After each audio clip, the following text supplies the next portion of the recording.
बदनामी हो गई।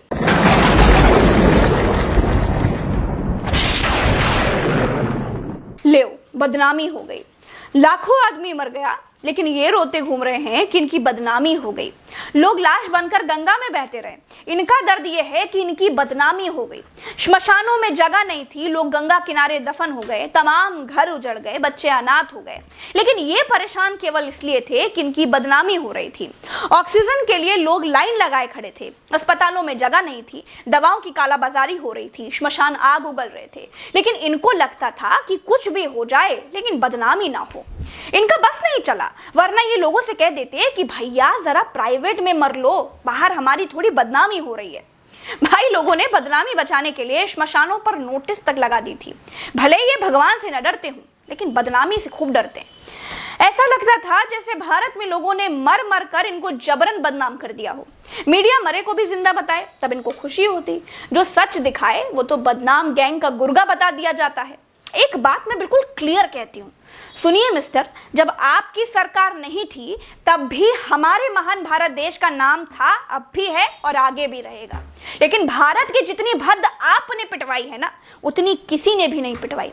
जब भारत को वैक्सीन की जरूरत है तब वैक्सीन बनाने वाले पूना वाला डरकर लंदन भाग गए, कहा कि भारत में मुझे खतरा है, तब बदनामी नहीं हुई।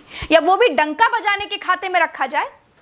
आपदा में मदद के तौर पर केनिया जैसे गरीब देश ने भारत को मूंगफली, चाय, कॉफी वगैरह खाने पीने के लिए भेजा है।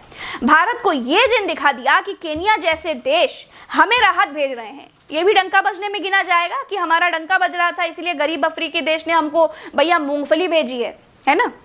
राष्ट्रवाद की नकली घुट्टी की शीशी से अंधभक्ति का लेवल उतारिए, तब दिखाई देगा कि आपके कर्मों की सजा भारत देश भुगत रहा है। और उससे निकली आह को अखबारों ने छापा, सत्य के सामने आने को आप बदनामी कहते रहे। आप कहिए जो अखबारों ने छापा है, जो विदेशी मीडिया ने छापा है, वो सब झूठ है, कह दीजिए। अगर सच छापा है तो बदनामी कैसी? और अगर सड़क बनाने वाले ठेकेदार ने 2 कौड़ी की सड़क बनाई जिस पर लोग गिर गिर कर मरते गए, तो उससे देश की नहीं ठेकेदार की बदनामी होती है।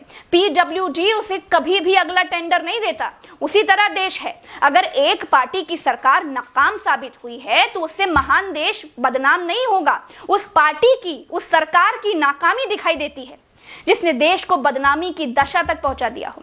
बताइए, पोस्टर लगाने से बदनामी हो गई? किसी ने लिखकर पूछ लिया कि भाई ये बताओ कि हमारे बच्चों की वैक्सीन विदेश क्यों भेज दिया, तो बदनामी हो गई। इन्हीं का नाम है, बाकी तो सब काना भाटा खाकर पैदा हुए थे, उनका कुछ है ही नहीं। एक एक आदमी की मौत की जिम्मेदार देश की सरकार है, इससे किसी को भी कोई डाउट नहीं होना चाहिए। जो खुद बदनामी चिल्लाते हैं वो दूसरों की बदनामी का जाल बिछाते हैं। ये कह रही है ममता बनर्जी। ममता ने कहा है कि प्रधानमंत्री बैठक में मुझे बुलाया गया था, मैं गई थी और प्रधानमंत्री परमिशन से आई थी, लेकिन बाद में खाली कुर्सियों की फोटो डाल दी। क्यों? क्योंकि बंगाल की और बंगाल की मुख्यमंत्री की बदनामी हो जाए। ममता बनर्जी का कहना है कि बंगाल के भले के लिए अगर प्रधानमंत्री के पैर भी छूने पड़े तो वो छू लेंगी, लेकिन प्रधानमंत्री बंगाल को और बंगाल के मुख्यमंत्री को बदनाम ना करें। If Prime Minister tell me you touch my feet, I will help Bengal. That also I am ready to do. But please don't humiliate me like this. वैसे इससे भी देश की अंतर्राष्ट्रीय स्तर पर बदनामी हो सकती है कि भारत के प्रधानमंत्री जी की बुलाई बैठक में उनके ही देश की मुख्यमंत्री नहीं आती। जैसे गुजरात का सीएम रहते हुए मोदी जी तब तक के प्रधानमंत्री मनमोहन सिंह की बैठक में नहीं जाया करते थे। वैसे खाली कुर्सी दिखाने से बदनामी होती है, लेकिन ये बदनामी प्रधानमंत्री वाले बीजेपी खेमे को सूट करती है। इस बदनामी से खूब सहानुभूति जो मिलती है, इसीलिए ये वाली बदनामी अच्छी लगती है। दोस्तों